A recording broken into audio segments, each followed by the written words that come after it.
started to Vedic astrology was that because I am having a great thirst for knowledge in this unconventional studies, and I have background in 八字 and 风水 and 奇门遁甲. And also I have learned and taught tarot cards reading, so as a form of divination too.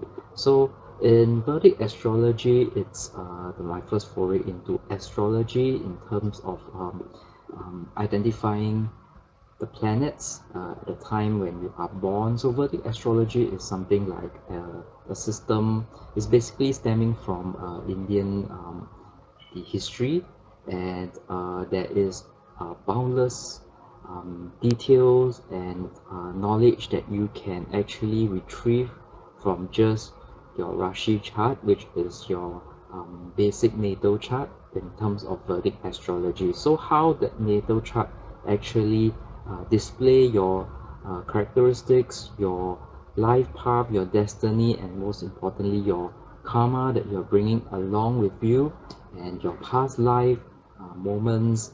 It can all be identified, it can all be illustrated just by observing your natal chart. So when at the moment of birth, you are actually being given this chart in Vedic astrology, and that chart actually illustrate where all the planets are situated at the time of your birth. So there is still some planets are visible in the daytime, and some are on the other side of the world when you are born. So they are all always in motion, and that is when the chart, when that planet is ascending from the east horizon, in the east, when the planets just pass the horizon, that is when you are the strongest, and that is what determines your chart for your destiny. And you are able to see how is, for example, how is your family like, how well are you equipped in terms of sustenance, in terms of sustenance issues like food, shelter, how great your thirst for knowledge is, and what kind of obstacles that you're going to face, whether you are getting it slow or you are a late bloomer. You can even tell what kind of body parts that you are that needs to be more taken care of, and there is always a need to know what kind of challenges you are going to face in this lifetime, and the karma that you are bringing along with you in this lifetime, and the purpose, the sole purpose that you're trying to achieve during this short 80-100 years.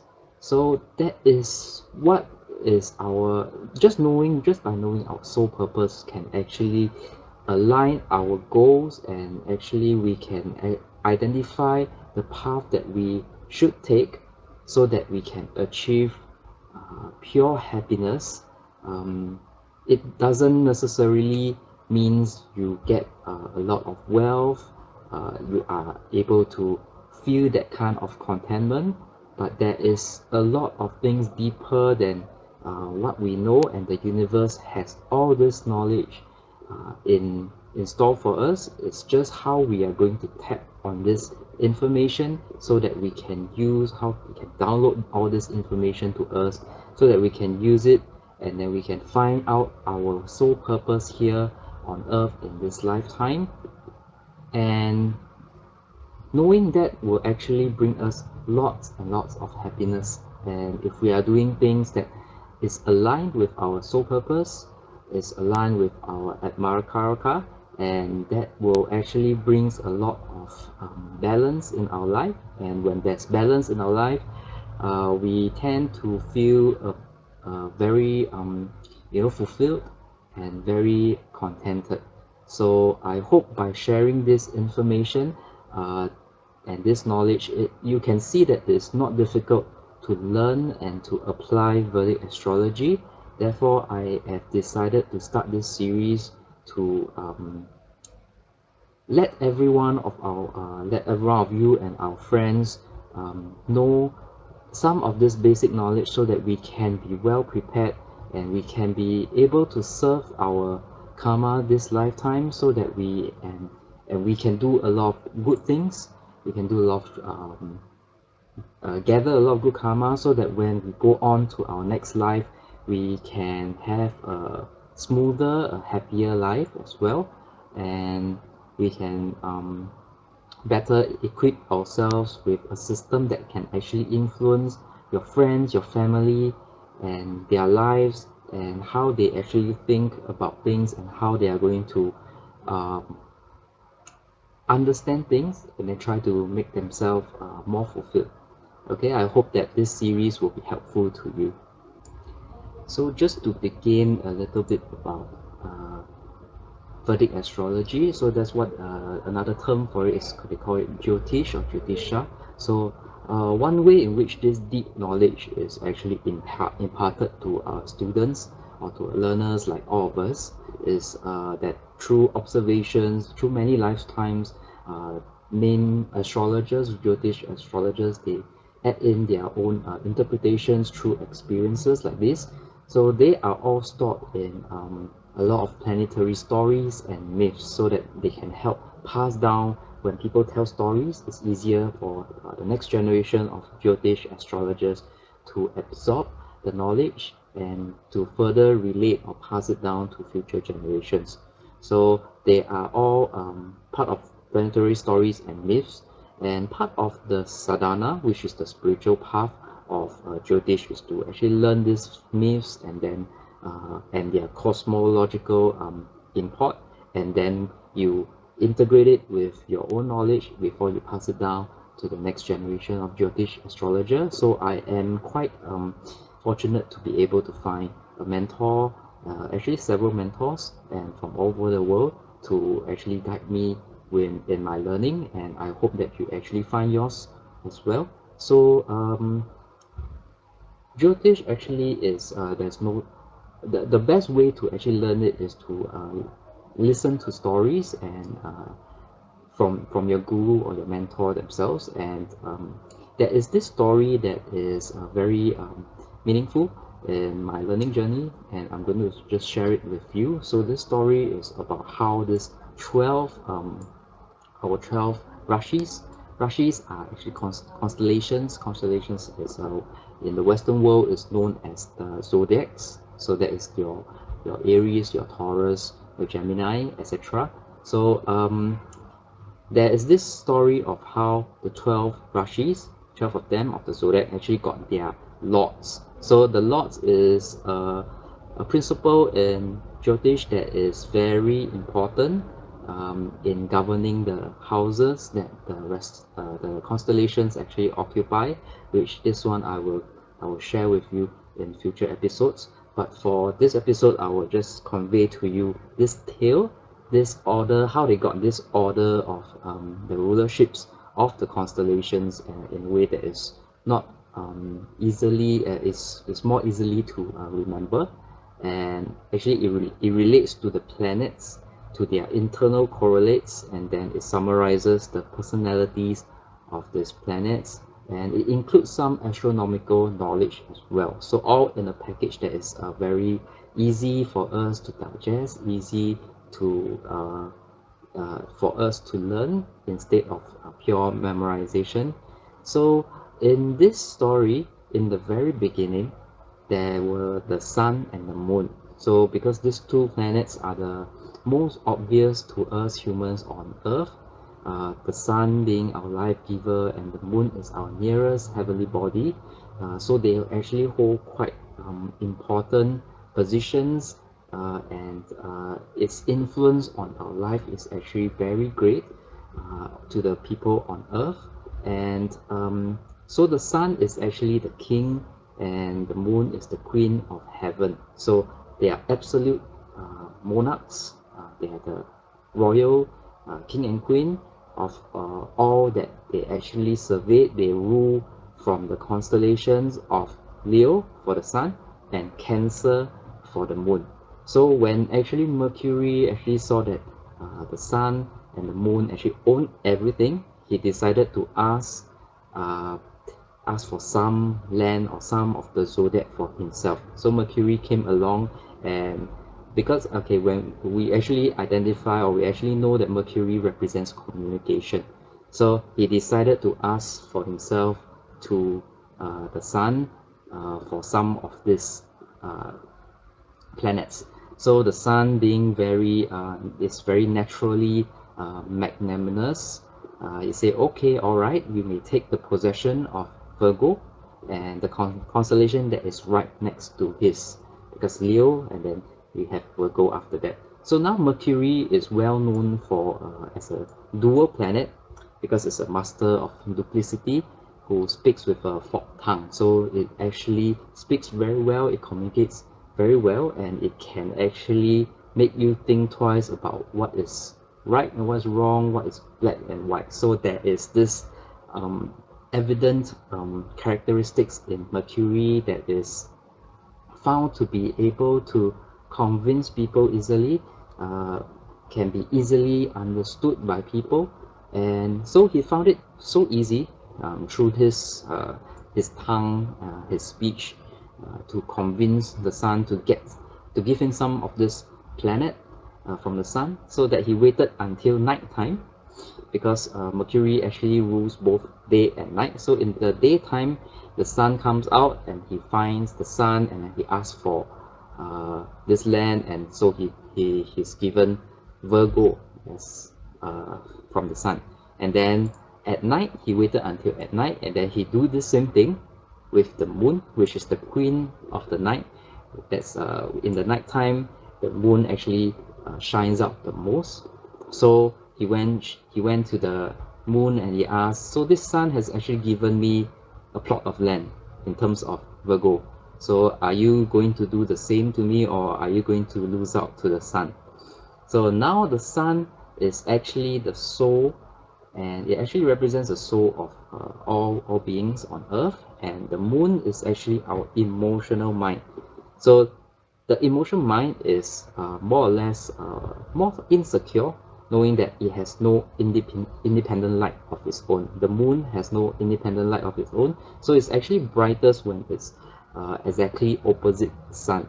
So, and that is, later on we will learn that is when we actually see that the moon, it being a full moon, is actually at its peak. It's actually the strongest.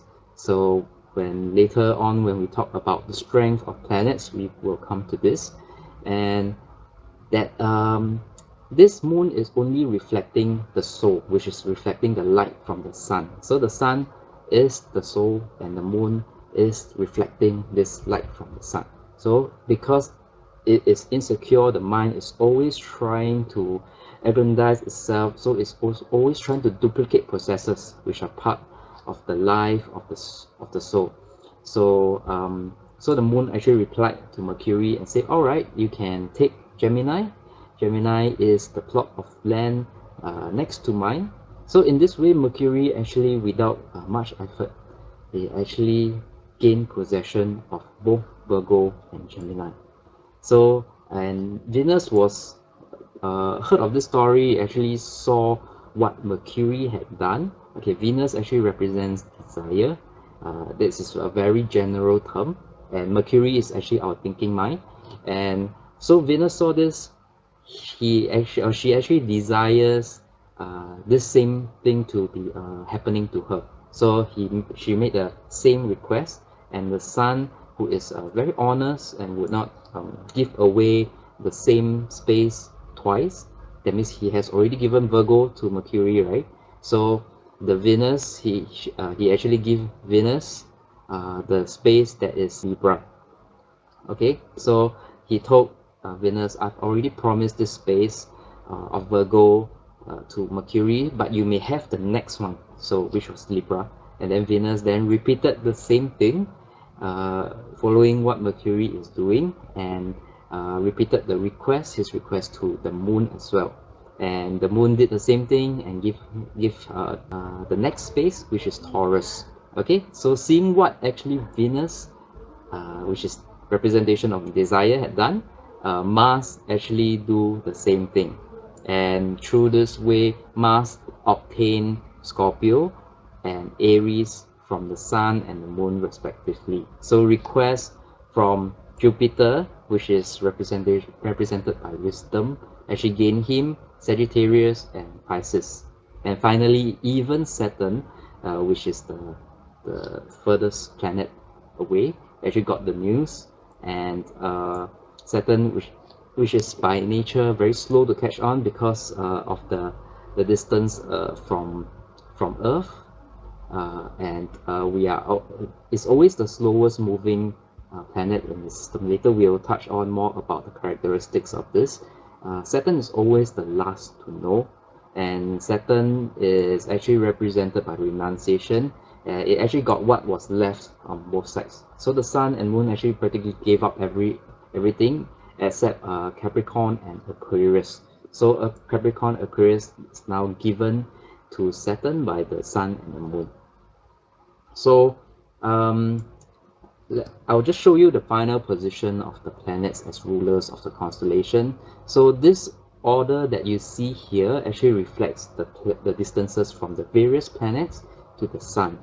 Okay, Mercury is the closest planet, and then is followed by Venus, then followed by Mars, then followed by Jupiter, and finally Saturn. Okay, so Saturn is, the Earth is not counted because Earth is our frame of reference. We are on Earth, so we are looking out into the sky for all these planets. So the column that is led by the Sun's constellation follows actually the natural direction of the constellational order.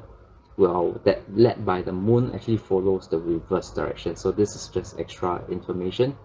So for the constellation Leo, let's just summarize it again. Leo is actually ruled by the Sun, and Moon actually owns Cancer, and then we have Virgo and Gemini actually belongs to Mercury. Venus actually took Libra and Taurus, and then Mars took Scorpio and Aries, and Jupiter took Sagittarius and Pisces. Saturn takes the last remaining Capricorn and Aquarius.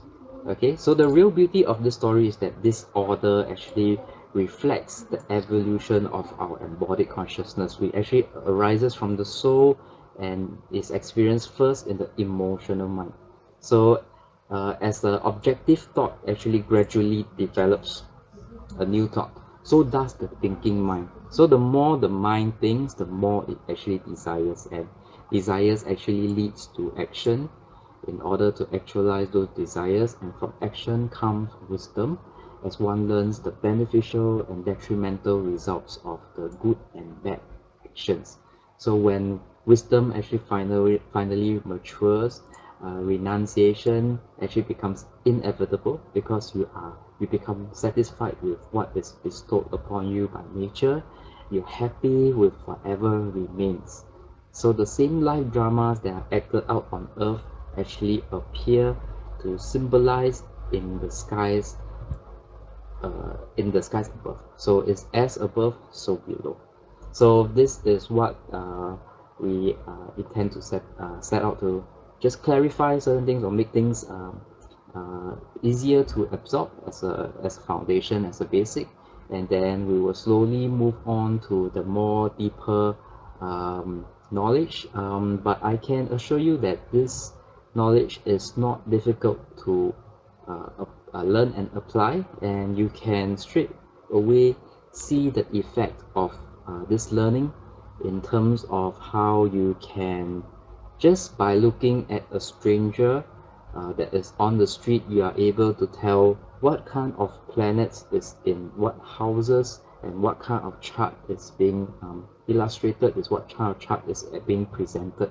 And then you are able to tell from even the gift of let's say someone that gives you something, and you are able to tell what planets are strong, or what houses that this kind of planets is sitting in.